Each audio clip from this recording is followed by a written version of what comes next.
Hi guys, welcome to my channel. ఈరోజు నేను మీకు మష్రూమ్ ఫ్రై ఎలా చేయాలో చూపించబోతున్నాను. ముందుగా ప్యాన్ తీసుకొని అందులో 1 టేబుల్ స్పూన్ ఆయిల్ వేసి హీట్ చేయండి. తర్వాత 1/2 టేబుల్ స్పూన్ జీలకర్ర, 2 మిర్చి, 2 మీడియం సైజ్ ఆనియన్స్ వేసి బాగా ఫ్రై చేయండి. ఇందులోనే రుచికి సరిపడా సాల్ట్ యాడ్ చేయండి. ఆనియన్స్ బాగా ఫ్రై అయిన తర్వాత అల్లం వెల్లుల్లి పేస్ట్ వేసి పచ్చివాసన పోయేంత వరకు వేయించండి. ఇందులోనే ముందుగా కట్ చేసిన మష్రూమ్స్ యాడ్ చేయండి. వీటిని బాగా కలిపిన తర్వాత 1/2 టీ స్పూన్ పసుపు యాడ్ చేసి మూత పెట్టేసేయండి.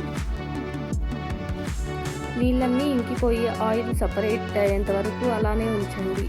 ఆయిల్ సపరేట్ అయిన తర్వాత ఇందులోనే 1 టేబుల్ స్పూన్ కారం, 1/2 టేబుల్ స్పూన్ గరం మసాలా వేసి బాగా కలపండి. బాగా కలిపిన తర్వాత మళ్ళీ మూత పెట్టేసి 3 మినిట్స్ సిమ్లో ఉంచేసేయండి.